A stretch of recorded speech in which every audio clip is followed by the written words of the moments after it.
Welcome to Here For Me, a podcast about the power of choosing yourself. I'm Nicole Christie, and I'm honored to be here with you to share life-altering stories, lessons learned, and advice from leading experts that will help you show up for yourself with the love, honor, compassion, and encouragement you give to others. Because just as we say, I'm here for you, to show we care for someone, saying, I'm here for me to ourselves is the best form of self-care. Today, I'm talking with Jane Ratcliffe. Jane is a writer whose work has appeared in O, the Oprah magazine, New England Review, The Sun, and Vogue, amongst many others. And she's received notable mentions in both Best American Essays and Best American Short Stories. Her novel, The Free Fall, was chosen by the New York Public Library as one of the most notable books of the year.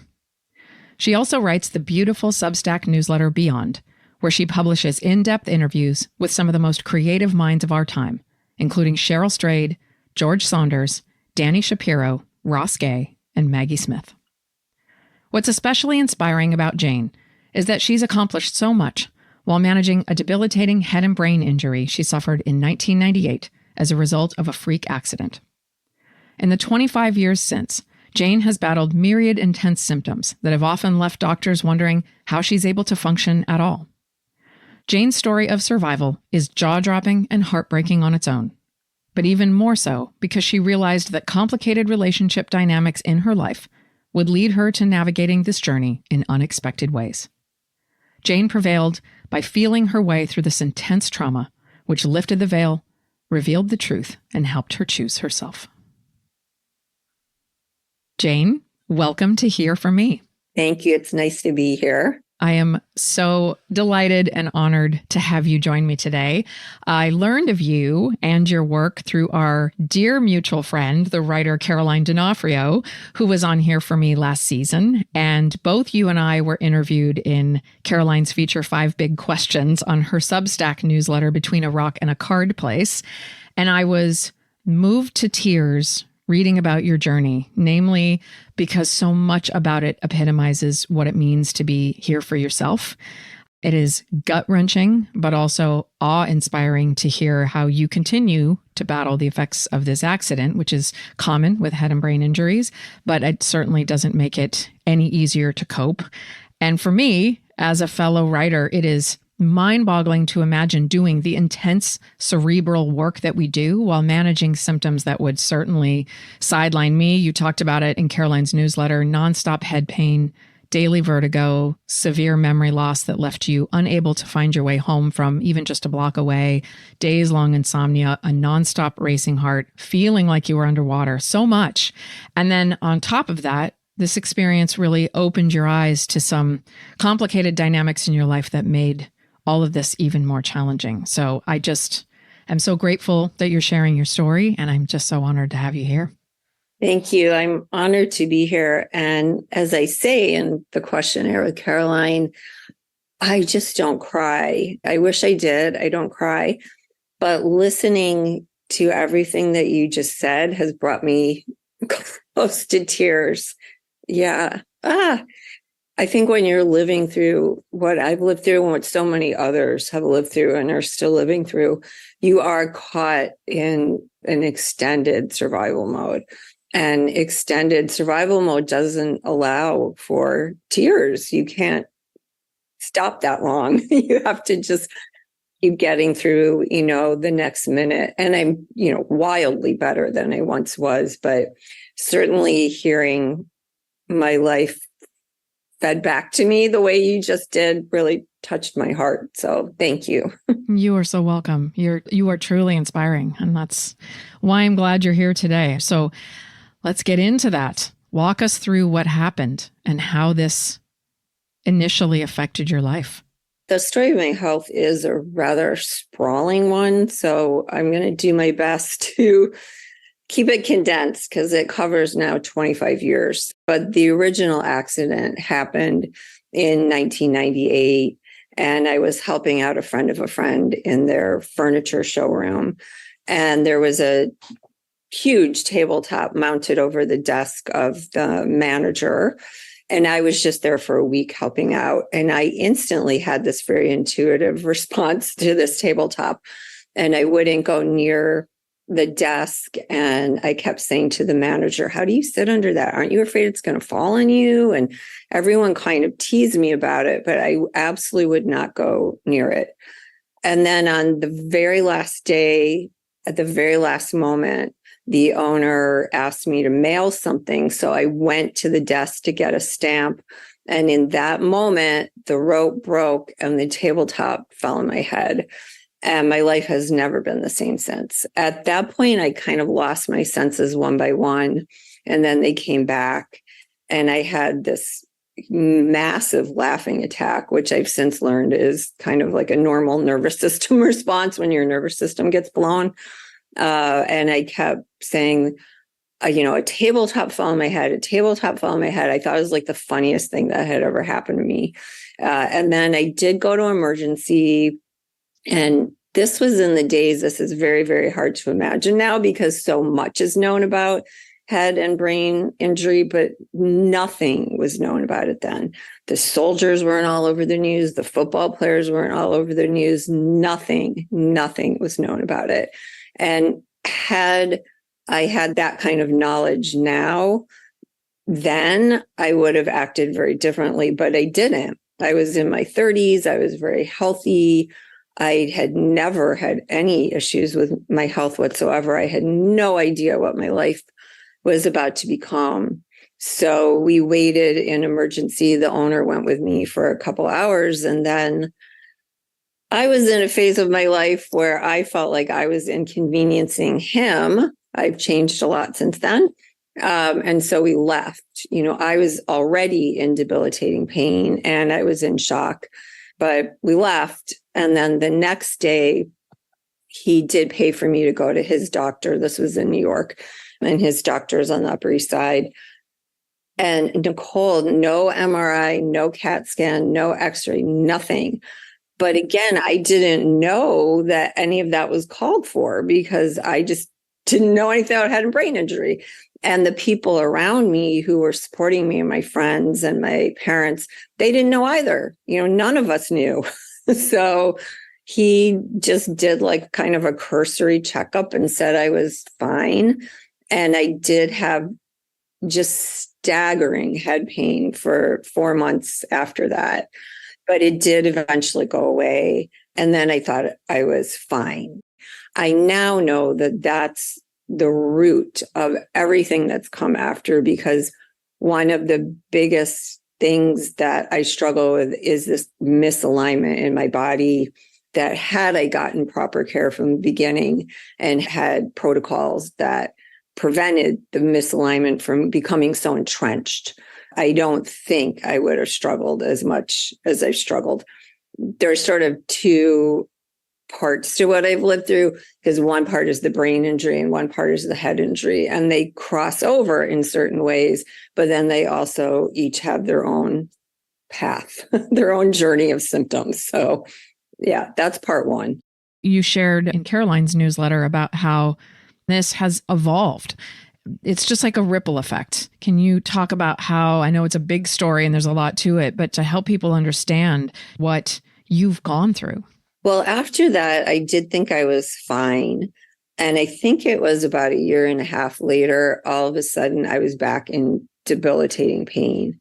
And again, still nothing was on the news about head and brain injury. So at first I wasn't even connecting it with the head injury. I was in just around the clock, woke up with it, went to bed with it, nonstop, staggering pain. So I did find the NYU doctors, they were the ones who helped me figure out that it was connected with the accident. They said that my neck was full of scar tissue and they wanted to cut all the scar tissue out of my neck, which I said, no, thank you, because I felt like I stood a better chance of healing with my body being intact than I did with having that cut out. And they also wanted to load me up on all sorts of drugs. And I did try some painkillers and muscle relaxants, but this pain was so off the charts that it wasn't touching it.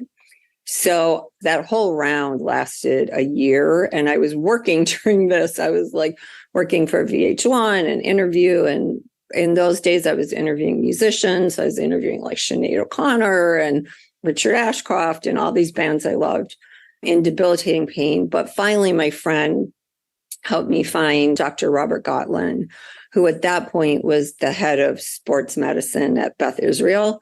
So he was a sports doctor to the Knicks, I think the Giants, a lot of boxers. So he knew head injuries really, really well. And within 5 or 10 minutes, figured out the pain was coming from my occiput, that it was really, really jammed.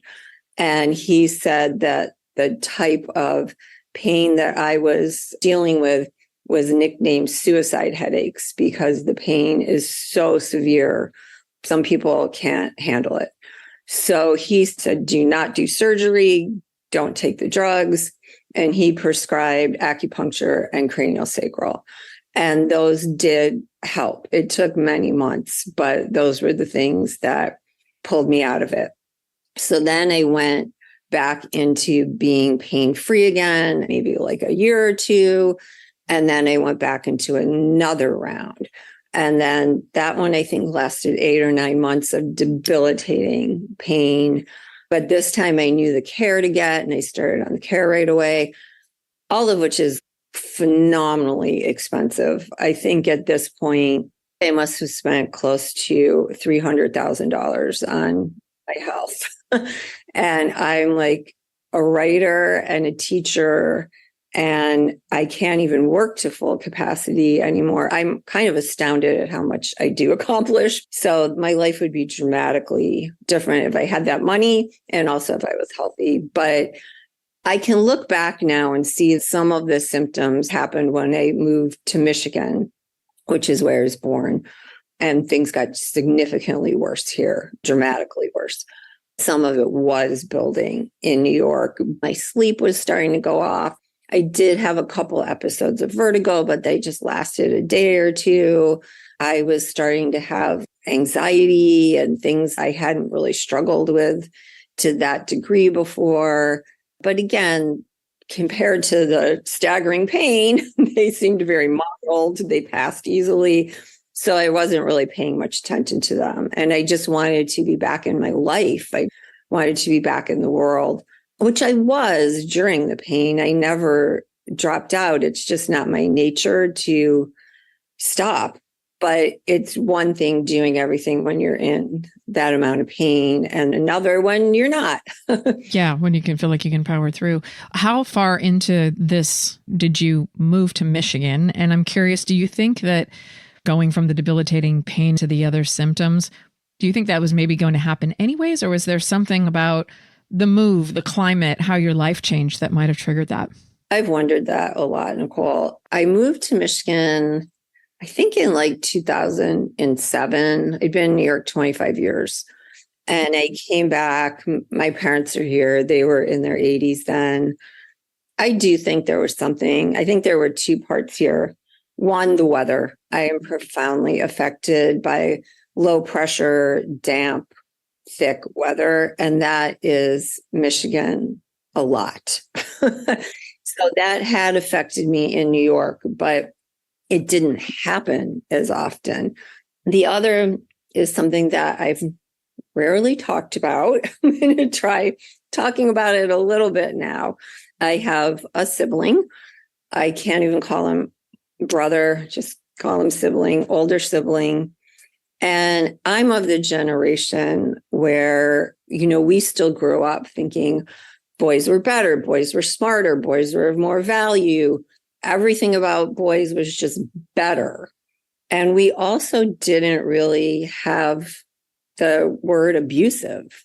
We did have bully, but it was more kind of like in A Christmas Story, the bully, like it was almost playful in a way. And at best, it was just like, boys will be boys kind of thing. So I did have an abusive sibling in numerous areas, not physically, but mentally and emotionally, verbally. And this continued. There's many ways that it's manifested, but it definitely came up with my health. And in the years in New York, I didn't know this until much later when my mom told me, when she came to help me and go to Dr. Gotland with me, that she wasn't allowed to be there, or she wasn't supposed to be there.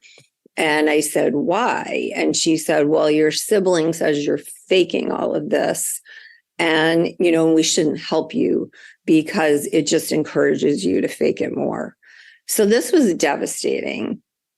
And it impacted me a lot because this combination of nothing being known about head and brain injury and having all these symptoms, and then these symptoms that got so much worse that you listed at the beginning, that got so much worse when I came to Michigan, was terrifying. I mean, I refer to my first few years in Michigan as the terror years. I just didn't know what was happening. And the doctors in Michigan were more inclined to think I just had generalized anxiety disorder, and I knew I didn't. I knew because the pain was back. And even though now I had all these other symptoms, I knew this was connected to the head injury, but I had a really hard time finding the proper help. The only doctor initially that believed me was, I thought, well, let me find another sports medicine doctor. So I did. And he said, yes, this is absolutely connected to the head injury, but enjoy how you're feeling now, because if I saw you in a year, you'll just be worse. So I'm like, okay, this great. is not. That's what, yeah, no. More and more was starting to be known about head and brain injury. Now it was starting to hit the news, but I still wasn't getting in Michigan a lot of support and a lot of confirmation from Western medicine about what was happening to me. And then to have this sibling who was saying, and is still to this day saying, that I am faking everything. It was a very difficult combination. And part of me feels very foolish saying this, because now I'm in a very different place and I don't view it like that at all. But I was so vulnerable. I was so unwell. I had this childhood imprint that this person knew more about my life than I knew, and I had nothing countering it. And then I had all these symptoms happening that only slowly was more and more starting to be shared about, that the media was starting to talk about. So that was very hard. So I do wonder if part of the acceleration was moving back to Michigan and closer to this person who was wildly unkind to me, and having to withstand that. I had, in those beginning years, I had a voice going almost nonstop in my head, defending myself, trying to prove myself, which was exhausting, which was such an energy drain on me. But part of it was just trying to prove myself to myself.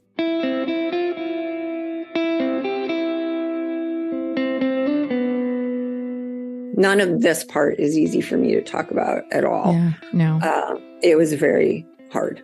I just want to acknowledge you for that to go through that, to recognize that this is what's happening and not feel like you have support from the world, the healthcare system, family in the way that you want to. Certainly your family was there. Your parents were there for you in some ways, but I just want to acknowledge you for that and say that the strength that it takes to get through that, it's hard enough.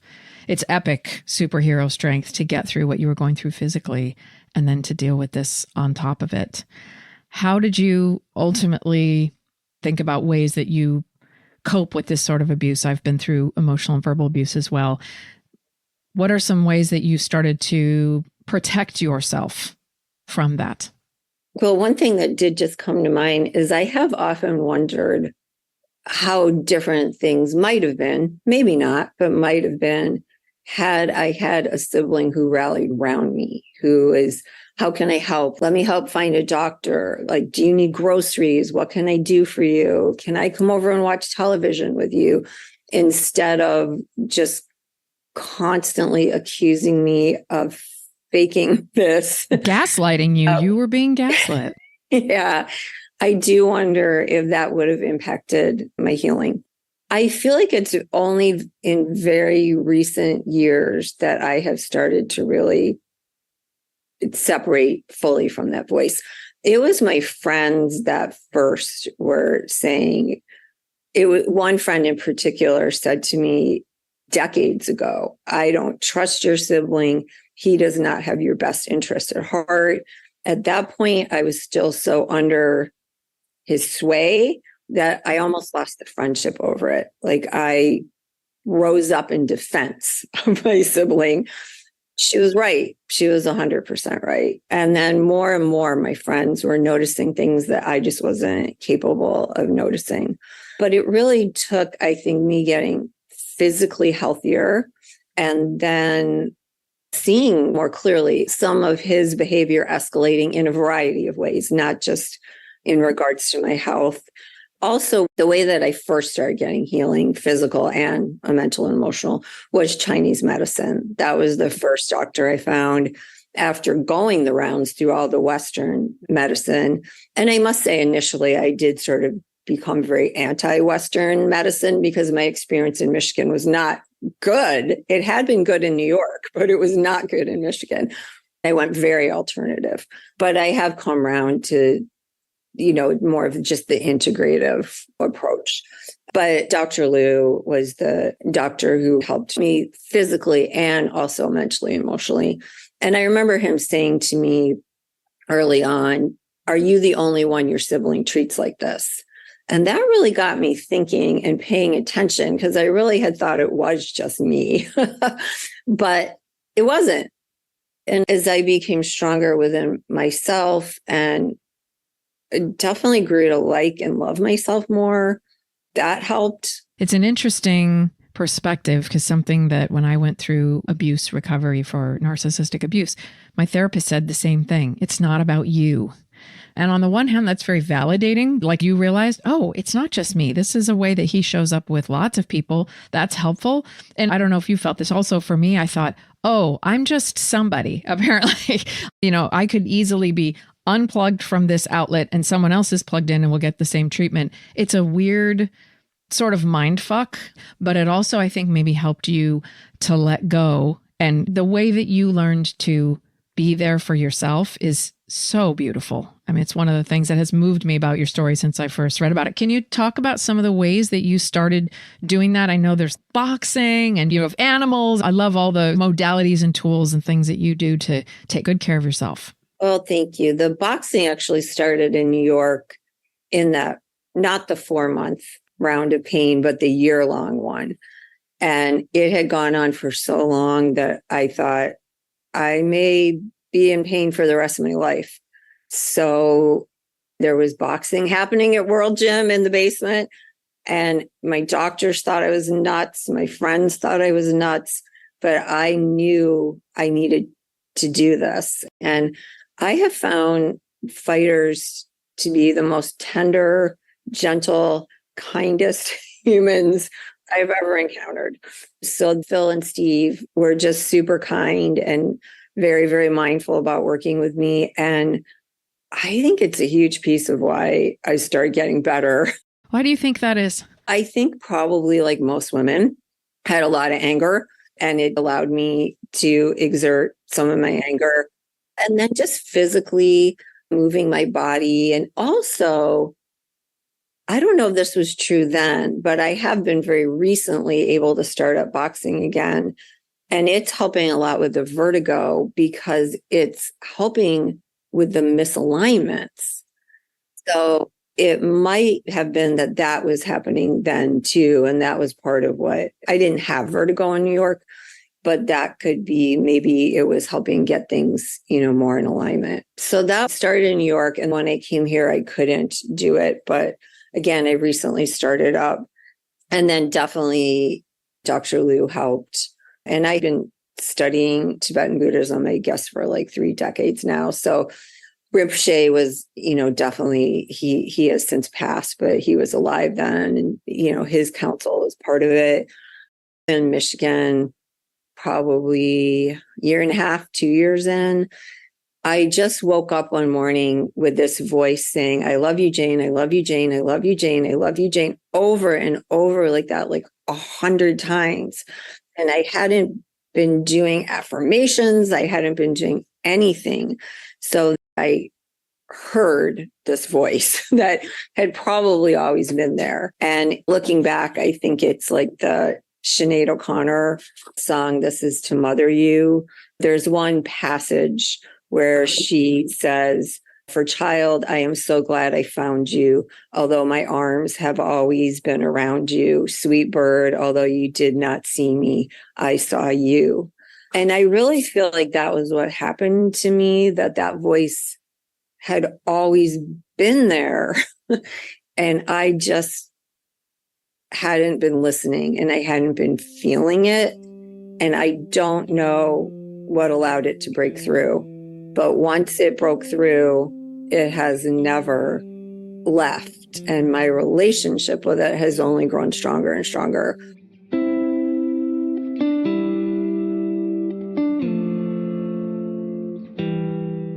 How does that voice manifest for you now? What is it saying to you? In a way, it's just keeps saying the same thing. I love you, Jane. I like you, Jane, because I think like and love are two different things. It's just allowed me to slowly but surely be more and more me, to be more and more Jane Gwendolyn Ratcliffe, which is sometimes hard, but it's just new because I feel like most women, especially women of my generation or close vicinity generations, and probably men too, was always first making sure everyone else was okay or that we were doing it right according to their definition of right. And we were so busy with that we didn't even know what our definition of right was, So those just kind of started falling away. But I think it's just been a slow shifting of becoming more me.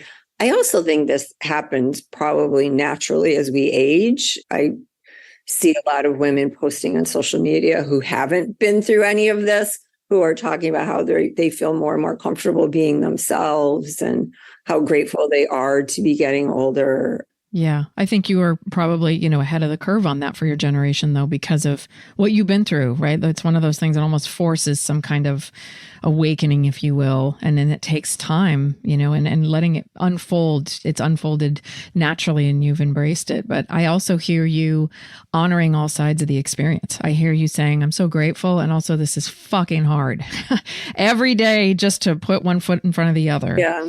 Even on the best days. And some days are harder than others. One day I started working with Dr. Lou after I'd been working with him for like a year, because after a year I was starting to be better. He said, the only reason I took you on is because you're such a fighter. And if you weren't a fighter, you weren't coming out of where you were. So I do think I came very close to not being here. I also had friends who were talking a lot about acceptance. I know acceptance is a beautiful thing. I know that I probably inherently have a misconception of what that means. Intellectually, I understand what it means, but at a cellular level, I just have the fighter energy. I think I have it from my parents who grew up in London during World War II. And I think I inherited that, you will bomb us, but we'll go out dancing kind of energy. So I may have it too strongly, and probably more acceptance would have benefited me, but I'm profoundly grateful that I have that fighter energy.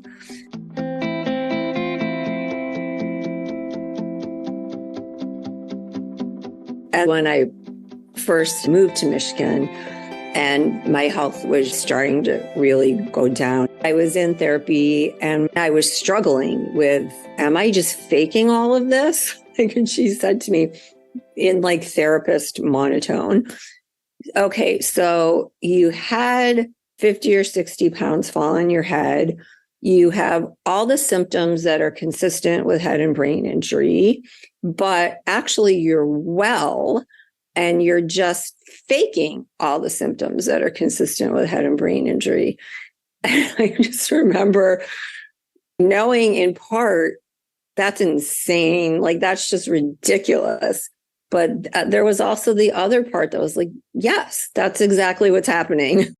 Well, and I think I had a therapist when I lived in Seattle who would do something similar, which she would go, let's look at the facts, which is what your therapist did. Let's look at the facts. The facts stand for themselves. There's no way that you are faking any of this, experiencing any of this. And I also want to acknowledge you for what you said. I think you are genetically predisposed to be resilient because of the people that you came from.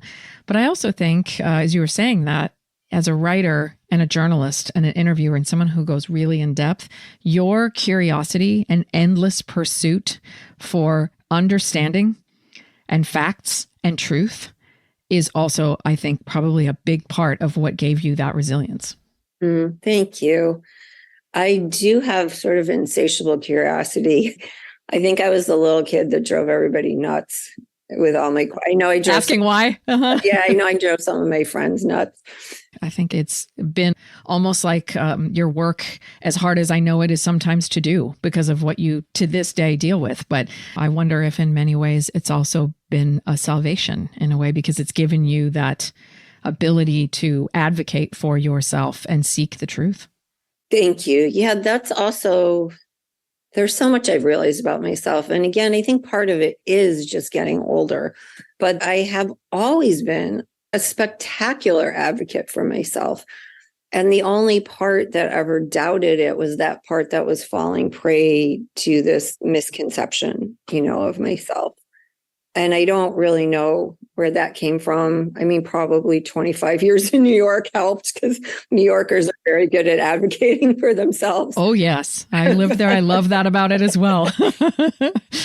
It's interesting because moving here, like, what's just normal in New York, here, people are like, you're so outspoken, you're so this, you're so that. I'm like, really? Like, yeah. That's just what we all do.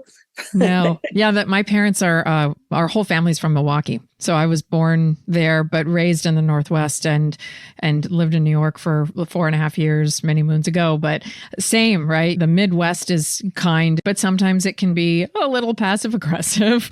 And they really do look at, wow, you're so bold and ballsy. I think that was a part of who you were anyways, but New York really brought that out of you. And then, combine that with your insatiable curiosity and belief that you deserve to be here and you're a fighter. It's inspiring. Thank you. Also, it was interesting. I interviewed Catherine May, I don't know, 6 or 7 months ago, and talking to her about autism and some of her needs for having things just said very plainly, just truthfully, just say it. That is something that I also need. And that has come from the brain injury. I can get very confused when people are not just saying it. I just need you to say it, because I don't understand like all these nuances. And cognitively, you're like, I can't read between the lines anymore. So you just have to be very direct with me about what you need, and then we can move forward. Which isn't to say that sometimes the directness might not hurt my feelings. It might, but at least I just know. Brene Brown always says, clear is kind. The traumas I've had just in the last 4 years, I have a similar, not because I have a head and brain injury, it's different, but just like a lack of tolerance for bullshit, people not being direct. It's more of an impatience that I've developed. But trauma really impacts how you walk through the world just in those everyday interactions. Yeah. So as we wrap this conversation, reflecting on everything you've shared and everything you've been through, which is so much, and you've shared such beautiful insights about your journey and how you've really showed up for yourself, what would you say is the most important thing you've learned on this journey? And what advice do you have for listeners on how to be here for themselves? Some of what I want to say are just the obvious ones. Be kind to yourself, be compassionate to yourself, but it has to be true kindness and true compassion. And you can't fake that. That changed everything for me. That changed everything. And that's when I became able to make clearer, truer boundaries and enjoy myself more. I think it was just, keeping at it, which I kind of hate to say, because sometimes the keeping at it is miserable. But the more I listened to myself, again, I got so lucky with that voice that once that voice was there, everything pivoted, everything changed slowly, very slowly. But in those terror years, there was a lot of praying, not like praying to deities and praying to the Great Mother. My whole sense of spirituality has evolved over the years. And just, there was just a lot of sitting with myself, even if I wasn't actually sitting, and a lot of talking to myself. And one thing that I remember happening really early on was just saying my name out loud a lot. Like I would just say Jane Gwendolyn Ratcliffe. Even before the I love you, Jane started, I would do this like just walking around or doing the dishes, or I would say my name. I don't know why. And I started to trust my intuition more, especially after going against it in that final minute with the tabletop. If I suddenly get the intuition to unplug an appliance, I'll just unplug it. You can't know if you really did prevent anything by doing that, but I just do it.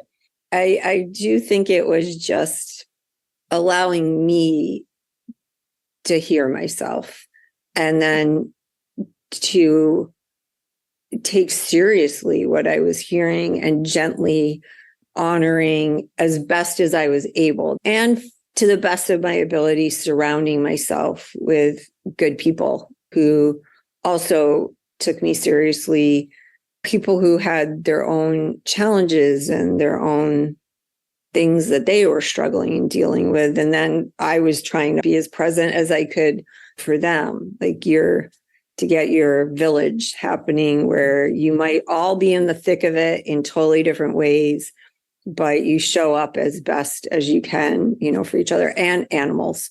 And I just go back to saying my name out loud. I hadn't even thought of that until this conversation. I hadn't thought of that in so long, but I do think that was the beginning.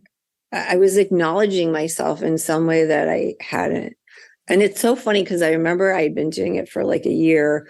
And then I was watching like Susie Orman on television, and she was doing one of her financial workshops. But the first thing she had everyone do was say their name out loud. And I thought, well, that's wild. I think you ground yourself in yourself. And I think maybe when you think about the voice, you called yourself into your own being. Yeah, maybe. This was amazing. Thank you. Jane, I cannot thank you enough for being here, sharing this story. I'm blown away by your resilience, but it comes from so many different sources. And thank you for being honest too about your journey and talking about, how sometimes we gaslight ourselves. I think it's important that you pointed out, this belief that boys are better, men are better, and we don't listen to our own intuition or don't believe in ourselves enough because of things that society has put on us. And you're prevailing beyond that, prevailing beyond head and brain injury. I think you're a beautiful example of prevailing while you're still in something. And that's inspiring.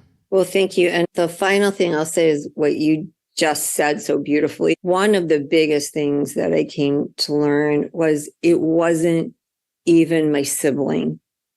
It was me. It was what I had done with that voice. And I feel like that's so important. And once I started really deeply understanding that, and that's only recently that I really fully grasped it. I was slowly grasping it over the years, starting with Dr. Lou. It's only in the past 2 or 3 years that I really got it, that it has absolutely nothing to do with him. Nothing, not one thing. It's me, it's mine. And therefore it's mine to form a new relationship with this voice and not even eradicate it so much as just know it differently. And that was when much, much bigger shifts started happening. That's your here for me moment. Yes, it was. So that's sort of possibly the most important thing about that portion of my journey was the profound realization that the external source has nothing to do with it. Nothing. It's what have I done with that? It's become part of my joy. It's become part of my power. It's let me experience the world so differently now that I'm no longer at war with that voice.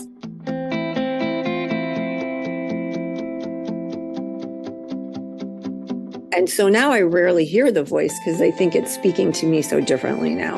I think it's saying very, very different things now. I love that. That is probably the single most important thing anyone can do to be here for themselves is accepting that and integrating that voice into your body and letting it guide you. It's a beacon.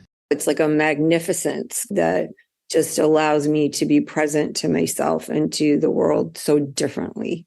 Thank you, Jane. You are a beautiful storyteller and a gift, and I can't thank you enough. Well, thank you for walking me through this. Parts of it were not easy to talk about at all, but you made it easier. So thank you. You are so welcome.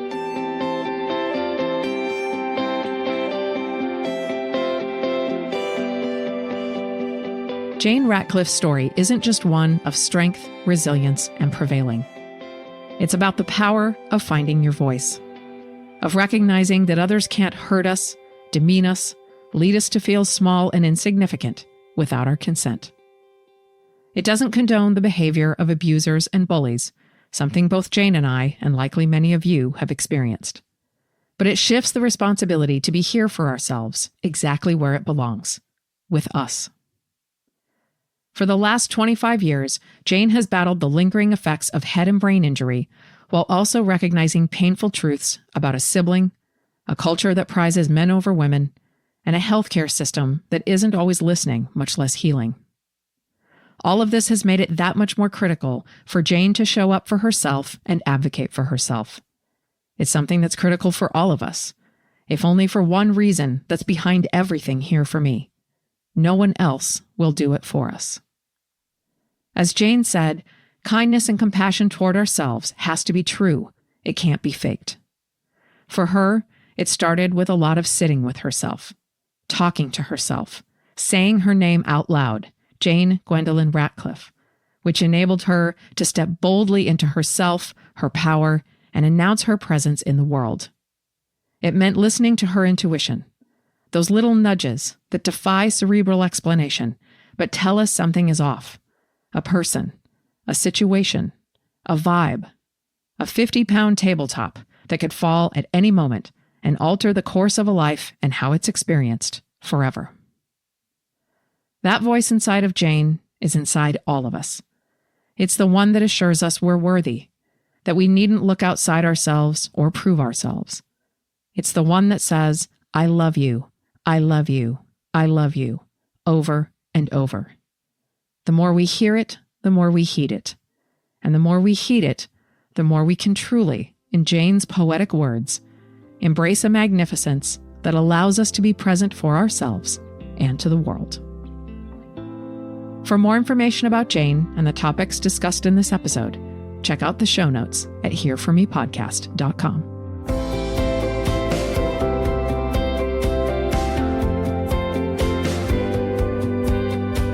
Here For Me is produced by Lens Group Media in association with Tula Productions. As is often said, it takes a village to make this podcast, and my deepest gratitude goes out to every person in that village.